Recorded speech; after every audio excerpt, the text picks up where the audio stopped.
예수님께서 십자가에 못 박혀 돌아가셨습니다. 예수님의 말씀은 다 이루었다 였습니다. 그러나 세상 사람들의 눈으로 보기에는 아무것도 이루지 못하고 억울하게 죽은 것에 불과했습니다. 만약에 예수님께서 정말로 이렇게 죽고 끝났다면 세상 사람들의 생각이 맞을 것입니다. 아무것도 이루지 못하고 억울하게 죽은 죽음에 불과하다. 그리고 이 세상에 기독교란 존재하지 못했을 것입니다. 그러나 예수님께서 말씀하신 대로 정말 다 이루셨습니다. 다 이루셨다는 사실을 우리는 어떻게 알 수 있을까요? 바로 예수님께서 부활하셨다는 사실에서 알 수 있습니다. 38절 말씀에 아리마대 사람 요셉은 예수의 제자이나 유대인이 두려워 그것을 숨기더니 이 일 후에 빌라도에게 예수의 시체를 가져가기를 고하매 빌라도가 허락하는지라 이에 가서 예수의 시체를 가져가니라. 마태복음을 보면 예수님의 시체를 아리마대 사람 요셉이 소유한 새 무덤에 안치했다는 것을 알 수 있습니다. 마태복음 27장 57절부터 61절까지 말씀을 같이 한번 읽겠습니다. 저물었을 때 아리마대의 부자 요셉이라 하는 사람이 왔으니 그도 예수의 제자라. 빌라도에게 가서 예수의 시체를 달라 하니 이에 빌라도가 내주라 명령하거늘 요셉이 시체를 가져다가 깨끗한 세마포로 싸서 바위 속에 판 자기 새 무덤에 넣어 두고 큰 돌을 굴려 무덤분에 놓고 가니 거기 막달라 마리아와 다른 마리아가 무덤을 향하여 앉았더라. 아멘. 이렇게 예수님의 시체를 아리마대 사람 요셉이 소유한 자기의 새 무덤에 안치합니다. 그리고 요한복음 19장 39절에 일찍이 예수께 밤에 찾아왔던 니고데모도 몰약과 침향 섞은 것을 100리트라쯤 가지고 온지라. 이 몰약과 침향 섞은 것은 시신 곁에 두어서 악취를 제거하기 위해서 사용하는 것들입니다. 그러니까 이것들을 가지고 온 사람이 누구라고 하죠? 니고데모라고 합니다. 니고데모는 예수님께서 세례를 받으시고 예루살렘에서 표적을 행하실 때 밤에 찾아왔던 바리새인, 유대의 지도자 바리새인 중에 한 사람이었습니다. 이 사람이 이것들을 가지고 온 것이죠. 그리고 40절에 이에 예수의 시체를 가져다가 유대인의 장례법대로 그 향품과 함께 세마포로 쌌더라. 예수께서 십자가에 못 박히신 곳에 동산이 있고 동산 안에 아직 사람을 장사한 일이 없는 새 무덤이 있는지라. 이게 누구의 무덤이라고 했죠? 아리마대 사람 요셉의 무덤입니다. 이날은 유대인의 준비일이요 또 무덤이 가까운 고로 예수를 거기 두니라. 그러니까 예수님께서 십자가에 못 박히신 곳과 아리마대 요셉이 소유한 새 무덤이 가까이 있었습니다. 그래서 예수님의 시신을 내려서 십자가에서 내린 뒤에 총독 본디오 빌라도에게 요청을 해서 바로 가까이 있는 무덤에 안치한 것입니다. 이때 안치할 때 니고데모가 가지고 왔던 약품을 시신과 함께 세마포로 쌌습니다. 그리고 안치하고 무덤 입구를 돌로 막았습니다. 이날이 언제라고 하죠? 이날은 준비일입니다. 준비일은 무슨 요일이냐면 금요일입니다. 금요일. 그리고 20장 1절에 안식 후 첫날. 안식은 언제냐면 토요일입니다. 안식일에는 정해진 거리 이상 가지 못하고 일을 해서는 안 됐습니다. 그래서 안식일이 지난 다음 날, 안식 후 첫날인 무슨 요일이죠? 주일에, 일요일에. 일찍이 아직 어두울 때 막달라 마리아가 무덤에 와서 돌이 무덤에서 옮겨진 것을 보고, 이른 아침에 왔는데 무덤을 막았던 돌이 옮겨져서 무덤이 열려 있는 것을 봅니다. 마태복음을 보면은 이 상황을 조금 더 구체적으로 알려주는데 마태복음 27장 62절에서 66절까지 말씀 같이 읽겠습니다. 그 이튿날은 준비일 다음이라. 잠시만요. 그 이튿날은 준비일 다음 날이라고 하죠. 준비일은 아까 무슨 요일이라고 했죠? 준비일은 금요일이라고 했습니다. 금요일 다음 날은 무슨 요일이죠?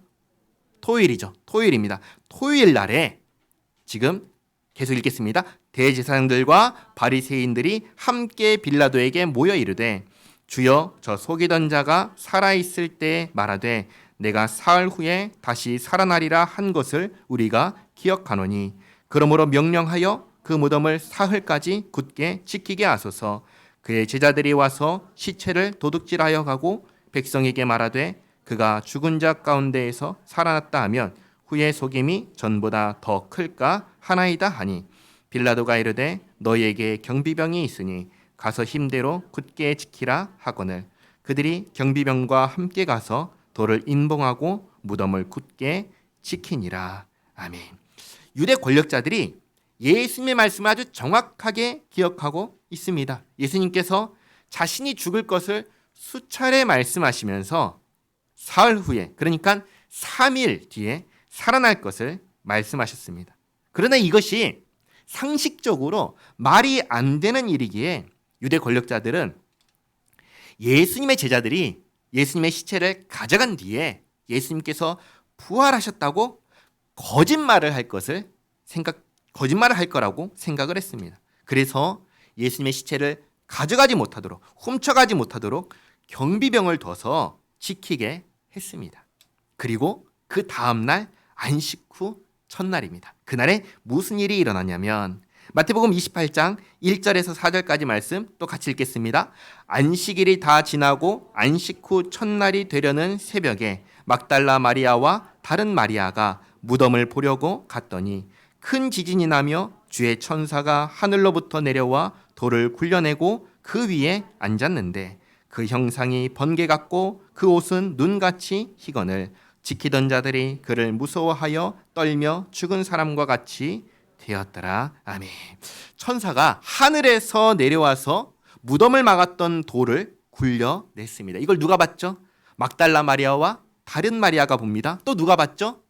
무덤을 지키던 경비병들이 이것을 봤습니다.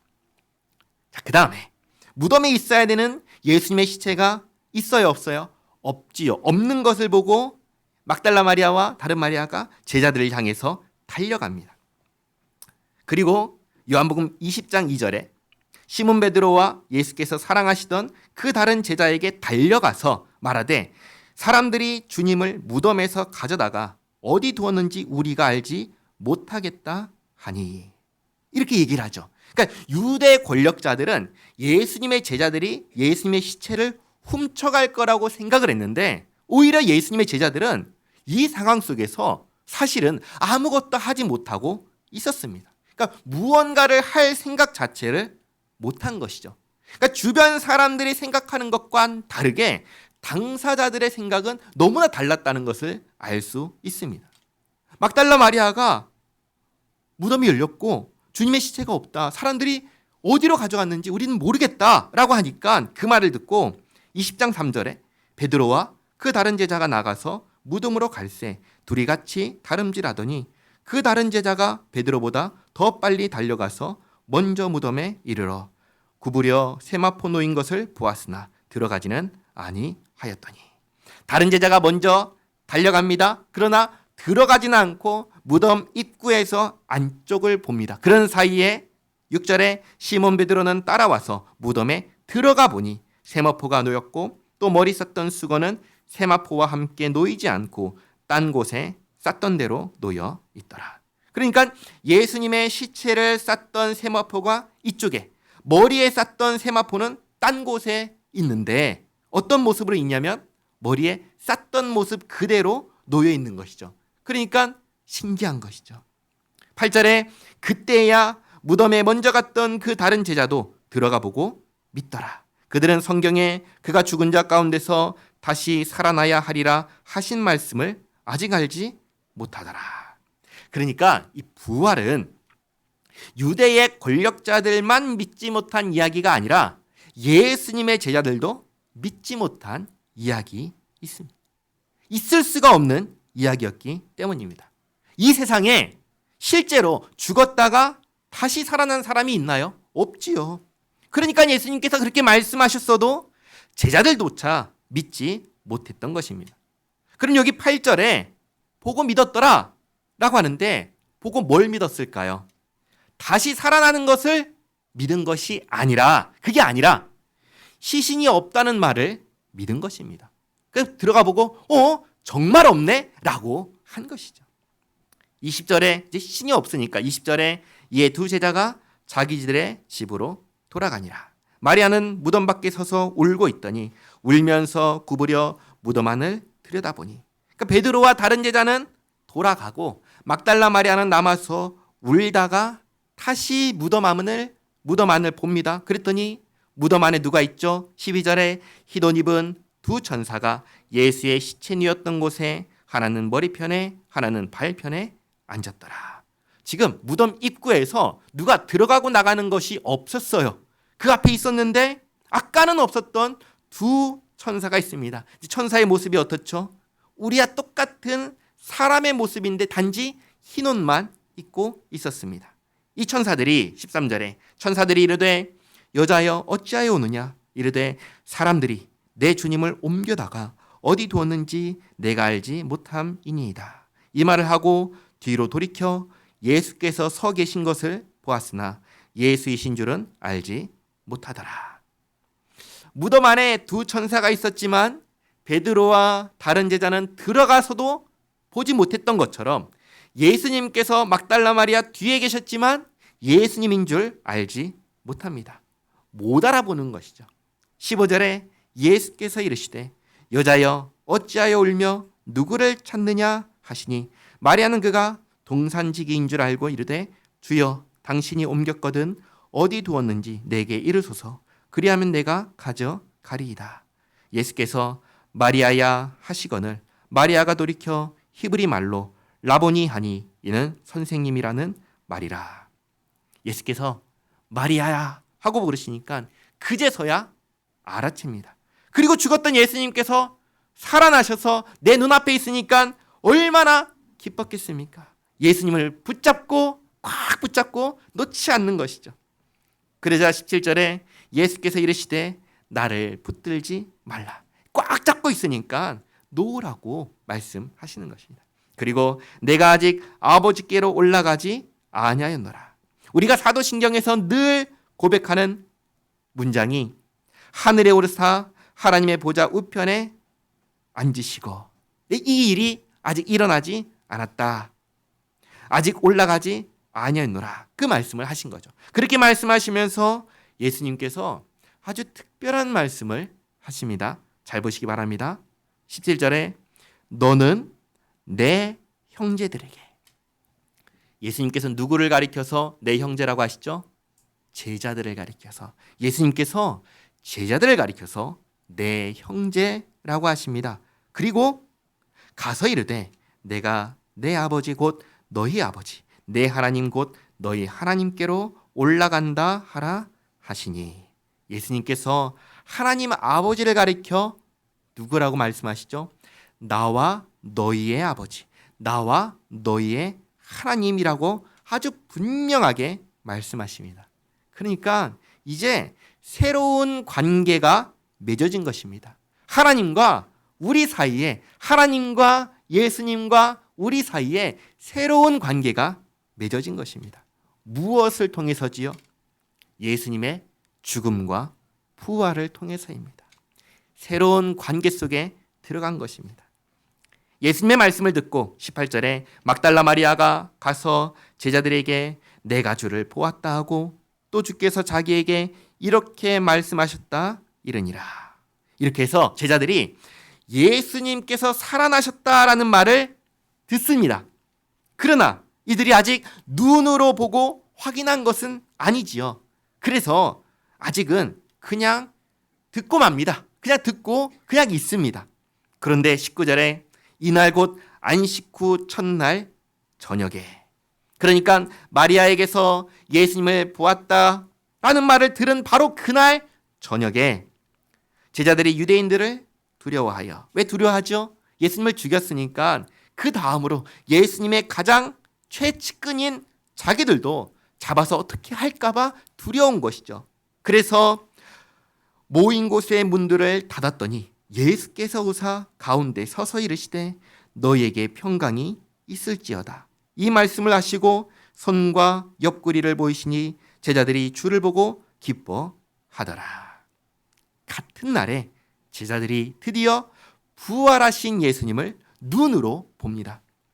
이른 아침에 베드로와 다른 제자는 무덤이 비었다는 것을 확인했습니다. 막달라 마리아는 거기에서 누굴 봤죠? 예수님을 만났죠. 그래서 막달라 마리아에게서 내가 예수님을 봤어, 내가 예수님을 만났어 라는 이야기를 제자들이 들었습니다. 그러나 듣기만 했지 예수님을 만났나요? 못 만났나요? 못 만났죠. 그러니까 그냥 듣고 말았는데 바로 그날 저녁에 예수님을 만난 것입니다. 십자가에 못 박힌 예수님이라면 당연히 있어야 할 것이 있습니다. 뭐냐면 못자국이죠. 손목에 난 못자국과 창에 찔린 옆구리입니다. 그것을 제자들이 다 보고 확인하고 비로소 예수님께서 부활하신 것을 제자들이 믿는 것이죠.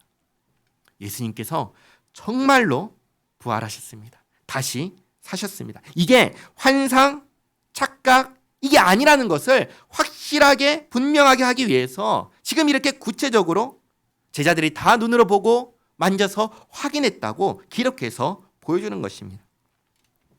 죽은 줄 알았던 예수님께서 다시 살아서 다시 만났으니까 얼마나 기뻤겠습니까? 기뻐하는 그들에게 예수님께서 말씀하십니다. 21절에 예수께서 또 이르시되 너희에게 평강이 있을지어다. 왜냐하면 지금까지 두려워하고 있었기 때문입니다. 두려워하고 있으니까 두려워하지 말라 말씀하시고 아버지께서 나를 보내신 것 같이 나도 너희를 보내노라. 보낸다고 하십니다. 부활이라는 사건이 있기 전에는 보낼 수 없었습니다.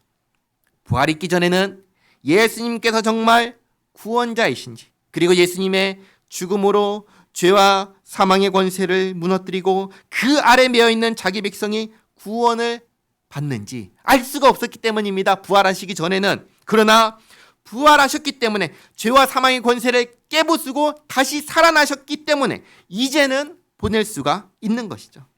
예수님께서 구원자가 맞으시고 예수님께서 예수님을 믿는 자에게 구원을 주시는 영생을 주신다는 사실을, 이게 이제는 사실이죠. 그 전까지는 긴가민가 했지만 이제는 너무나 분명한 사실이기에 이 사실을, 이 복음을, 이 기쁜 소식을 전할 수 있게 된 것입니다. 복음은 무엇입니까? 복음은 무엇입니까? 복음은 하나님께서 아들 예수님을 보내주셔서 죄인인 나를, 죄와 사망의 권세 아래 매여있던 나를, 멸망밖에 없던 나를 구원하셨다는 소식입니다. 구원하실 거야 이게 아니라 이미 구원하셨다는 소식입니다. 나를 살려주셨다는 소식입니다. 언제 살려주셨나요? 내가 태어난 이후인가요? 내가 태어나기도 전인가요? 전이죠. 이 소식을 전하라고 제자들을, 이제는 내가 너희를 보낸다. 아버지께서 나를 보내신 것처럼 나도 너희를 보낸다 말씀하십니다. 그러면서 22절에 이 말씀을 하시고 그들을 향하여 숨을 내쉬며 이르시되 성령을 받으라. 근데 이때 성령은 보혜사를 말씀하시는 것이 아닙니다. 우리 안에 내주하시는 성령님을 말씀하시는 것이 아니라 특별한 권한, 특별한 권세를 주시는 것입니다. 어떤 권한, 어떤 권세냐면 23절에 너희가 누구의 죄든지 사하면 사하여질 것이요 누구의 죄든지 그대로 두면 그대로 있으리라 하시니라. 근데 이 말씀을 오해하면 안 되는데, 나에게, 예수님을 믿는 나에게 죄를 사하는 권세가 있다라는 말씀이 아니에요. 그 말씀이 아닌 겁니다. 마태복음 16장을 보시면 예수님께서 자신의 교회를 세우시면서 그 교회에 특별한 열쇠를 주십니다. 천국 열쇠를 주십니다. 그러면서 이렇게 말씀하시는데요. 마태복음 16장 19절 말씀 같이 한번 읽겠습니다. 내가 천국 열쇠를 내게 주리니 내가 땅에서 무엇이든지 매면 하늘에서도 매일 것이요 내가 땅에서 무엇이든지 풀면 하늘에서도 풀리리라 하시고 아멘. 이것과 같은 의미로 말씀하신 거예요. 교회가 가진 권세를 말씀하신 거예요. 이제 예수님의 제자들은 예수님께서 주신 권세를 가진 교회가 되었습니다. 교회는 뭘 하죠? 교회는 복음을 전합니다. 예수님께서 나를 구원하셨다는 기쁘고 즐거운 소식, 복음을 전합니다. 이 소식을 듣고 영접하는 사람은 어떻게 돼요? 죄 사함을 받고 영생을 얻을 것입니다. 그러나 영접하지 않는 사람은 어떻게 되죠? 죄가 그대로 있는 것이죠. 이 일이 실제로 이루어지는 모습을 한번 보겠습니다. 예수님께서 승천하시고 열흘 정도 지났을 때 예수님께서 약속하신 보혜사 성령님을 보내주십니다. 이 일은 예수님의 제자들에게만 일어난 일이지만 그 사건 자체는 예루살렘에 모인 모든 사람들이 놀라서 찾아올 정도로 공개적으로 일어난 사건이었습니다. 사도행전 2장 5절부터 8절까지 말씀 같이 한번 읽어보겠습니다. 그때에 경건한 유대인들이 천하 각국으로부터 와서 예루살렘에 머물러 있더니 이 소리가 나매 큰 무리가 모여 각각 자기의 방언으로 제자들이 말하는 것을 듣고 소동하여 다 놀라 신기하게 여겨 이르되 보라 이 말하는 사람들이 다 갈릴리 사람이 아니냐 우리가 우리 각 사람이 난 곳 방언으로 듣게 되는 것이 어찌 됨이냐. 아멘. 예수님께서 약속하신 보혜사 성령님이 임하실 때 급하고 강한 바람 같은 소리가 있었습니다. 큰 소리가 난 것입니다. 그래서 예루살렘에 모였던 사람들이 이 큰 소리가 난 곳으로 다 모여들었습니다. 모여들었는데 거기에 누가 있냐면 예수님의 제자들이 있는 것이죠. 제자들이 방언을 합니다.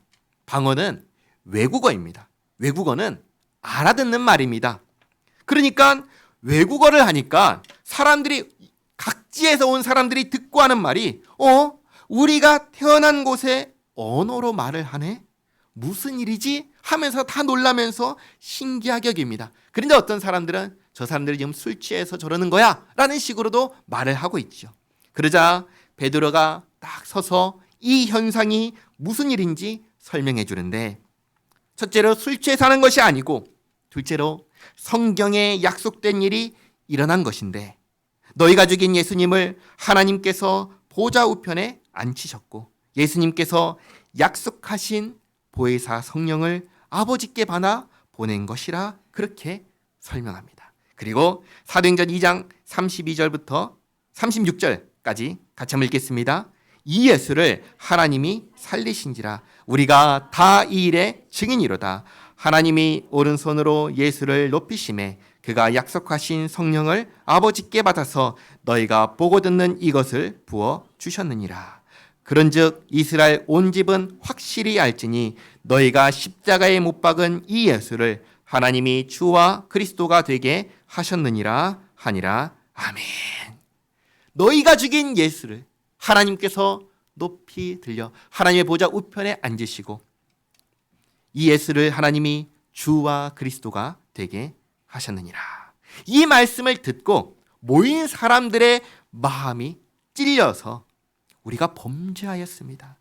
우리가 죄가 없으신 예수님을 죽게 만들었습니다. 이 일을 어떻게 해야 합니까? 이렇게 얘기를 하죠. 그러자 그때 베드로가 하는 말 같이 읽겠습니다. 38절부터 40절까지 말씀입니다.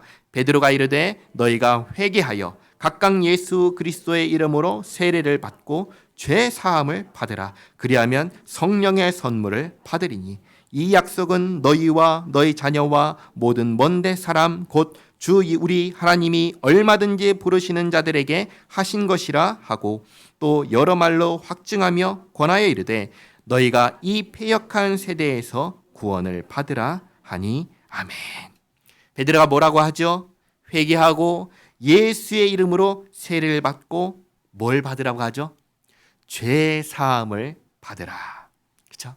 죄 사함을 받으라. 그러니까 예수님을 통하여 주시는 죄 사함의 복음을 전한 것입니다. 이 복음을 듣고 베드로가 말한 대로 회개하고 예수님의 이름으로 세례를 받은 사람이 그날에 3,000명이나 되었습니다. 그리고 이들로 뭘 이루게 하셨냐면 교회를 이루게 하셨습니다. 그러니까 예수님께서 요한복음 20장에서는 이때 사도행전에서 있을 이때에 이렇게 될 것을 기대하면서 예수님께서 지금 여기 모인 제자들에게 교회의 권세, 천국의 열쇠를 주신 것입니다. 숨을 내쉬면서 성령을 받으라 하실 때 이 성령은 지금 이 권세를 말씀하시는 것이죠. 자, 그런데 여기에 없는 사람이 있습니다. 한 사람이 없는데 그게 누구냐면 도마입니다. 요한복음 20장 24절에 12제자 중 하나로서 디두모라 불리는 도마는 예수께서 오셨을 때 함께 있지 아니한지라. 그러다 보니까 이 도마도 예수님께서 살아나셨다는 것을 믿어요, 못 믿어요? 못 믿어요. 못 믿습니다. 25절에 다른 제자들이 그에게 이르되 우리가 주를 보았노라 하니 도마가 이르되 내가 그의 손에 못자국을 보며 내 손가락을 그 못자국에 넣으며 내 손을 그 옆구리에 넣어보지 않고는 믿지 아니하겠노라 하니라. 그런데 이걸 기억하셔야 됩니다. 다른 제자들도 예수님을 직접 만나보기 전까지는 이 도마처럼 믿지 못했다는 사실입니다. 그러니까 우리가 도마를 말할 때 뭐라고 말하죠? 의심 많은 도마라고 하죠. 근데 전혀 그런 게 아니에요. 다른 제자들처럼 똑같이 이 일이 지극히 상식을 벗어난 일이기에 당연히 믿을 수 없다고 다른 제자들, 예수님을 만나기 전에 했던 다른 제자들의 반응과 똑같이 반응한 것에 불과합니다. 도마만 더 특별하게 의심한 것이 아니었습니다. 26절에 여드레를 지나서 제자들이 다시 집 안에 있을 때 도마도 함께 있고 문들이 닫혔는데 예수께서 오사 가운데 서서 이르시되 너희에게 평강이 있을지어다 하시고, 예수님께서 이번에는 모두 다 함께 있을 때 다시 오십니다. 그리고 다른 제자들에게 하셨던 것과 같이 똑같이 도마에게 하십니다. 27절에 도마에게 이르시되 내 손가락을 이리 내밀어 내 손을 보고 내 손가락을 내밀어 내 옆구리에 넣어보라. 그리하여 믿음 없는 자가 되지 말고 믿는 자가 되라. 그래서 이렇게 눈으로 보고 만져보면서 이것이 환상이 아니라 실제라는 것을 분명하게 확인하게 하고, 그것을 확인한 도마가 고백합니다. 뭐라고 고백하죠? 28절에 도마가 대답하여 이르되 나의 주님이시요 나의 하나님이시니이다. 이것이 도마의 신앙 고백입니다. 또한 우리의 신앙 고백입니다. 29절에 예수께서 이르시되 너는 나를 본고로 믿느냐? 보지 못하고 믿는 자들은 복되도다 하시니라. 보지 못하고 믿는 자들이 누구일까요? 보지 못하고 믿는 자들이 누구일까요? 바로 저와 여러분입니다. 우리는 보고 믿는 사람들이 아니라 보지 못하고 믿는 사람입니다. 우리는 보지 못했으나 도마와 같이 예수님을 나를 구원하신 나의 주, 나의 하나님으로 믿고 고백합니다. 그러므로 우리는 예수님의 말씀에 따르면 우리는 어떤 사람이에요? 복 있는 사람, 복 받은 사람입니다. 우리는 어떻게 보지 않고도 믿을 수가 있는 걸까요? 마태복음을 보면 베드로가 이 도마와 동일한 신앙 고백을 할 때 예수님께서 이런 말씀을 하셨습니다. 마태복음 16장 17절 말씀 같이 한번 읽겠습니다.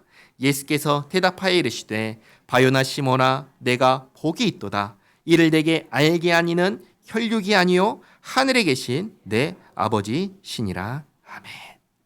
보지 않고도 믿을 수 있는 이 믿음을 누가 주셨어요? 하늘에 계신 우리 아버지께서 우리에게 주신 것입니다. 그래서 우리는 어떤 사람들입니까? 복받은 사람들입니다. 마지막으로 요한복음을 기록한 기록 목적을 우리에게 알려줍니다. 30절에 예수께서 제자들 앞에서 이 책에 기록되지 아니한 다른 표적도 많이 행하셨으나 오직 이것을 기록함은 너희로 예수께서 하나님의 아들 그리스도이심을 믿게 하려 함이요 또 너희로 믿고 그 이름을 힘입어 생명을 얻게 하려 함이니라. 아멘. 이 요한복음을 왜 기록했습니까? 우리가 예수님을 하나님의 아들 그리스도로 믿게 하기 위해서 기록했습니다. 그리고 이를 믿음으로 생명을, 영생을 얻게 하려고 기록했습니다. 그러니까 이 요한복음은 누구를 위해서 기록한 건가요? 우리를 위해서 기록한 겁니다. 하나님께서 우리를 사랑하셔서 우리를 위하여 아들 예수님을 보내주셨습니다. 그리고 우리가 치러야 할 죄값을 대신 치르게 하셨습니다. 그리고 우리가 이루어야 하는 의를 대신 이루게 하셨습니다. 거기에 더하여 우리에게 예수님을 믿는 믿음을 주시어서 예수님 안에서 영생을 얻게 하셨습니다. 이것이 하나님께서 우리를 위하여 하나님께서 하신 것입니다. 그리고 이를 통하여 우리에게 하나님께서 우리를 사랑하시는 자기의 사랑을 보여주셨습니다. 로마서 5장 8절 말씀 같이 한번 읽겠습니다. 우리가 아직 죄인 되었을 때 그리스도께서 우리를 위하여 죽으심으로 하나님께서 우리에 대한 자기의 사랑을 확증하셨느니라. 아멘. 하나님은 우리를 사랑하십니다. 우리는 하나님께 사랑받은 사람들입니다. 우리는 복받은 사람들입니다. 이것을 기억하시기 바랍니다. 기도하겠습니다. 좋으신 하나님, 우리를 향하여 베푸신 사랑과 은혜에 감사합니다. 우리가 아직 죄인이었을 때 하나님과 원수였고 하나님을 배반했고 하나님을 대적하며 불경건하고 불의한 사람이었을 때 사람이 보기에도 아무런 가치가 없는 그런 상태에 있을 때 우리의 상황과 조건과 상관없이 정말 아무 조건 없이 사랑하시고 그 사랑하심을 아들 예수님을 보내주셔서 이렇게 사랑한다는 걸 알게 하시니 감사합니다. 구원자를 보내겠다 하시고 구원자를 보내신 뒤에도 오고 오는 사람들이 예수님께서 구원자이신 것을 알고 믿을 수 있도록 역사 속에 유일한 사건인 부활이라는 사건을 일어나게 하셔서 믿을 수 있는 증거를 주심에 감사합니다. 이제 예수님 안에서 우리가 하나님의 자녀가 되었습니다. 예수님과 함께 하나님을 아버지라고 부르는 신분이 되었습니다. 하나님 아버지, 우리가 예수님을 하나님께서 보내신 하나님의 아들 그리스도를 믿고 도마와 같이 나의 주, 나의 하나님으로 고백하며 이 신앙으로 살아갈 때 우리 마음에 평화를 주시고 주님께서 이루실 주님의 나라에 대한 기대와 소망을 갖게 하시며 그날을 바라보며 우리의 현실을 하나님의 자녀답게 살게 하옵소서. 우리를 사랑하사 구원하신 하나님께 영광 돌리며 살아가는 주의 자녀 되게 하옵소서. 예수님의 이름으로 기도하옵나이다. 아멘.